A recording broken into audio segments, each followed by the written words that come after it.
ಸೋಮಣ್ಣ ಮುಂದೆ ಹೇಳಿ ನಾನು ಹೇಳ್ತಾರೆ ಬೋಲೋ ಭಾರತ್ ಮಾತಾ ಕಿ ಎಲ್ಲ ಮುಂದೆ ಎಲ್ಲರೂ ಅದೆಲ್ಲ ಗೊತ್ತಿದೆ ನೀವು ಹಳೆ ಶಾಲೆ ಎಲ್ಲ ಇದೆ.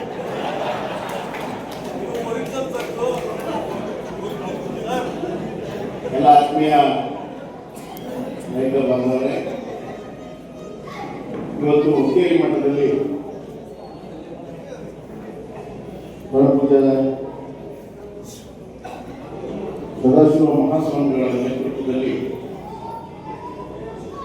ಜಿಲ್ಲೆಯ ಎಲ್ಲ ಪ್ರಮುಖ ಮಠದ ಎಲ್ಲ ಪರಮ ಪೂಜ್ಯರು ಬಂದಿದ್ದಾರೆ.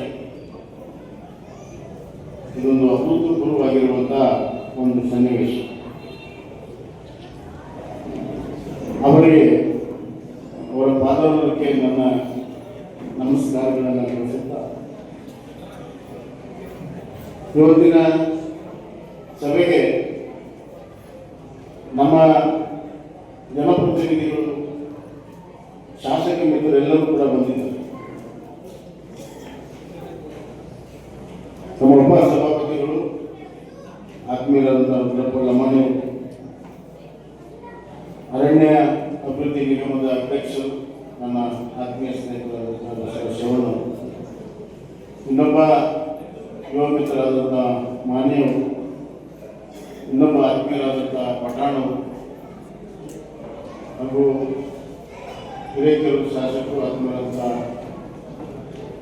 ಬಣಕಾರರು, ನಮ್ಮ ಆತ್ಮೀಯ ಸಹೋದರರಾದಂತಹ ಸೋಮಣ್ಣವರು, ನಮ್ಮ ಶಿವರಾಜ್ ಸಜ್ಜನವರು, ಕೃಪಣ್ಣ ಬಳ್ಳಾರಿಯವರು ಹಾಗೂ ಇತರ ಎಲ್ಲ ಗಣ್ಯರು ವೇದಿಕೆ ಮೇಲಿದ್ದಾರೆ. ಅಷ್ಟೇ ಮಹತ್ವದ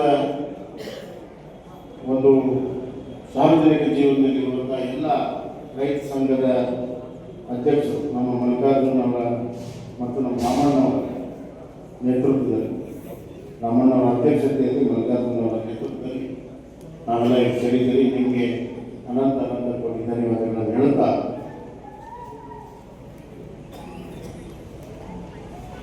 ನೀರು ಯಾರಿಗೆ ಸೇರಿದೆ?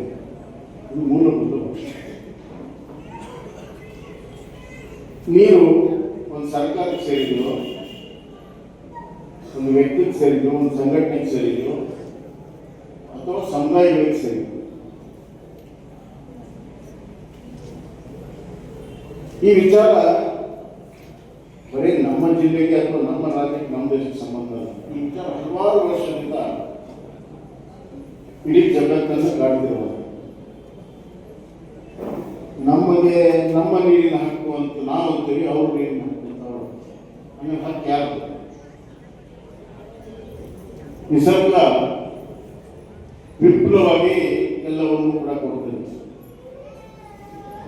ಮನುಷ್ಯ ಜನ್ಮ ಅದಕ್ಕೆ ಎಷ್ಟು ಬೇಕೋ ಎಲ್ಲ ಸಹಕಾರವನ್ನು ನಿಸರ್ಗ ಕೊಡ್ತದೆ. ಆ ಕೊಟ್ಟಿರುವಂಥ ನಿಸರ್ಗವನ್ನು ಹಂಚಿಕೊಳ್ಳಲು ನಾವು ಕಾದಾಡ್ತಾ ಇದ್ದೇವೆ.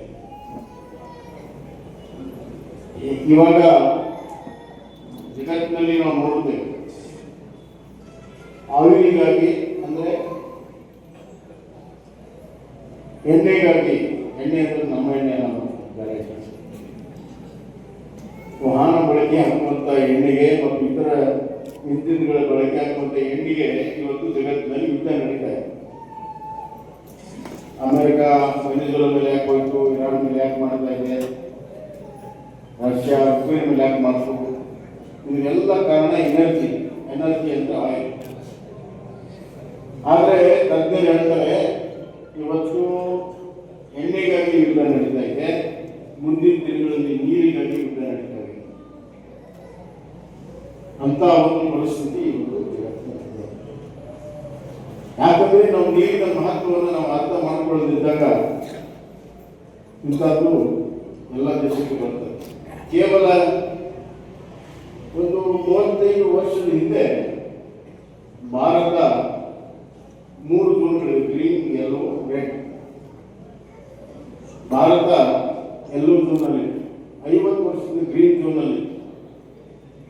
ಆದರೆ ಇವತ್ತು ರೆಡ್ ಝೋನಿಗೆ ಬಂದಿದೆ. ರೆಡ್ ಝೋನಿಗೆ ಬಂದಿದೆ ಅಂದರೆ ನೀರಿನ ಕೊರತೆ ಇದೆ, ಡೆಫಿಸಿಟ್ ಇದೆ. India is a water deficit country.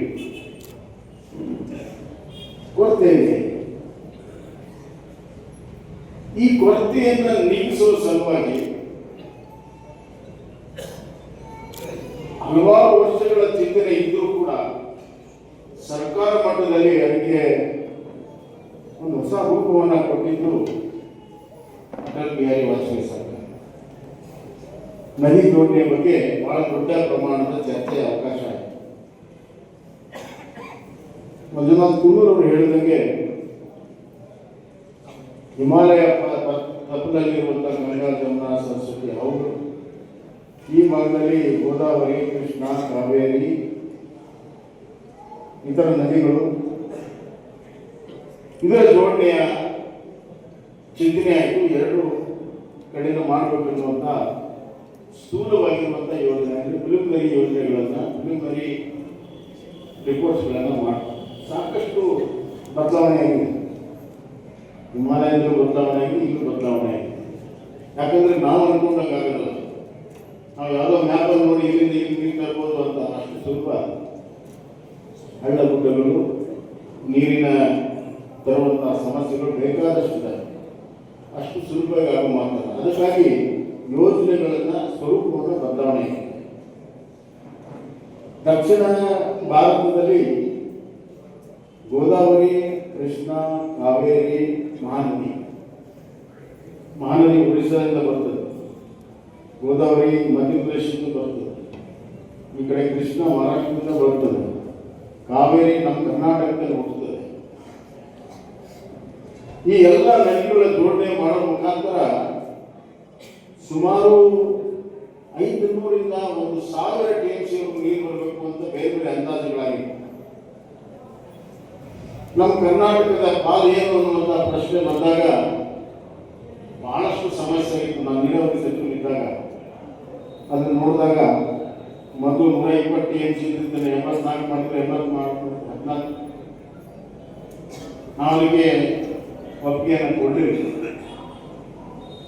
ಈಗ ಸುಮಾರು 44 TMC ನೀರನ್ನು ಕೊಡ್ತೀವಿ ಅನ್ನುವಂಥದ್ದು ಈಗಿರುವಂಥ, ಅದು ಕೂಡ ನಮ್ಗೆ ಸಾಕಾಗಿಲ್ಲ. ಇನ್ನೊಂದು 45ರಿಂದ 50 TMC ಬೇಕನ್ನುವಂಥದ್ದು ನಮ್ಮ ಕರ್ನಾಟಕ ರಾಜ್ಯದ ಬೇಡಿಕೆ. ಅವತ್ತು ಇತ್ತು, ಇವತ್ತು ಇದೆ, ಇವತ್ತಿನ ಸರ್ಕಾರ ಕೂಡ ಅದೇ ಬೇಡಿಕೆ ಇದೆ.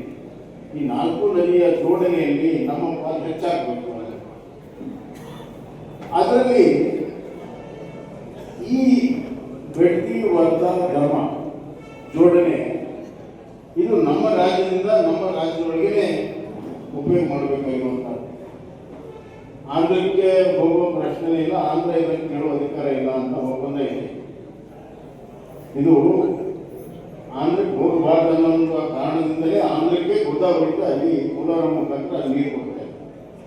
ಹೀಗಾಗಿ ಅಂತಾರಾಜ್ಯ ನದಿಯ ಹಂಚಿಕೆ ಇದರಲ್ಲಿ ಆಗಲ್ಲ. ನಮ್ಮ ಪಾಲಿನ ಈ ಗೋದಾವರಿ, ಮಹಾನದಿ, ಕಾವೇರಿ, ಕೃಷ್ಣ ಹಂಚಿಕೆಯಲ್ಲಿ ನಮಗೇನು ಇಲ್ಲಿ ನಾವು ಹೆಚ್ಚುವರಿಯನ್ನು ಯಾವುದಾದ್ರೂ ಯೋಜನೆ ಪಡ್ಕೊಂಡ್ರೆ ಅದು ಆಂಧ್ರಕ್ಕೆ ಬಂದರೆ ಮತ್ತು ನಮ್ಮ ಪಾಲಿನ ಕೊರತೆಯನ್ನು ನೀಗಿಸ್ದಂಗೆ ಆಗುತ್ತದೆ. ಹೀಗಾಗಿ ಆಂಧ್ರಕ್ಕೆ ಬರುವಂಥದ್ದು ಪಾಲು ಅವ್ರದ್ದು ಬೇರೆ, ನಮ್ಮದು ಬೇರೆ. ಈ ಥರದ ಒಂದು ಕ್ಯಾಲ್ಕುಲೇಷನನ್ನು ಮಾಡಿ ಇವತ್ತು ಅದಕ್ಕೆ ಒಂದು ರೂಪುರೇಷೆಯನ್ನು ಕೊಟ್ಟಿದ್ದಾರೆ. ಇವತ್ತು ಕಾವೇರಿ ನಮ್ಮ ರಾಜ್ಯದಲ್ಲಿ ಹುಟ್ಟಿದೆ. ತಮಿಳುನಾಡು ಅಂತ ಹೇಳ್ತಾ ಇದ್ದಾರೆ. ದೊಡ್ಡ ಕೇಸ್ ಆಯಿತು, 50 ವರ್ಷ ಕೇಸ್ ಆಯಿತು. ಸ್ವತಂತ್ರ ಪೂರ್ವದಿಂದಲೂ ಇತ್ತು. 2012ರಲ್ಲಿ ಅದಕ್ಕೊಂದು ಜಜ್ಮೆಂಟ್ ಬಂತು. 2014ರಲ್ಲಿ ಅದಕ್ಕೆ ನೋಟಿಫಿಕೇಶನ್ ಆಯಿತು. ಅದು ನೀರು ಕೊಡ್ಬೇಕಾಗ್ತದೆ. ನಾವು 730 TMC ನೀರು ಕೊಡ್ತೀವಿ. ನಮ್ಮ ಊರಾಗ ಹುಟ್ಟಿದೆ, ನಮ್ಮ ರಾಜ್ಯದಾಗ ಹುಟ್ಟಿದೆ, ನಾವು ಕೊಡೋಲ್ಲ ಅನ್ನೋದು ಬರ್ತದೆ. ಮತ್ತು ನದಿ ಹರಿತದೆ. ಅತಿ ಹೆಚ್ಚು ಮಳೆ ಅಂದರೆ ಎಲ್ಲ ಕಡೆ ಪ್ರವಾಹ ಆಗ್ತದೆ. ನಿಸರ್ಗ ತಂದೆ ಅದು ಬ್ಯಾಲೆನ್ಸ್ ಮಾಡ್ತಾರೆ. ಇವತ್ತು ಅವರು ನಮ್ಮ ಸೋದರರು, ಅವ್ರ ಬಗ್ಗೆ ನನಗೆ ಬಹಳ ಗೌರವ ಭಾವನೆ ಇದೆ. ಆದರೆ ಆ ನದಿಯ ನೀರನ್ನು ಅವ್ರು ಇಟ್ಕೊಳ್ಳೋಕೆ ಸಾಧ್ಯನಾ? ಅವರು ಅಷ್ಟೇ ಪೂರ್ಣ ಉಪಯೋಗ ಮಾಡೋಕ್ಕೆ ಸಾಧ್ಯನಾ? ವರ್ಧಾದಲ್ಲಿ 160 TMC ನೀರಿದೆ. ವರ್ಧಾದಲ್ಲಿ 160 TMC ನೀರಿದೆ. ಹೋಗಿ ಯಾವುದಾದ್ರೂ ಅಂತ ದೊಡ್ಡ ಯೋಜನೆ ಇದೆ, ಆ ಯೋಜನೆ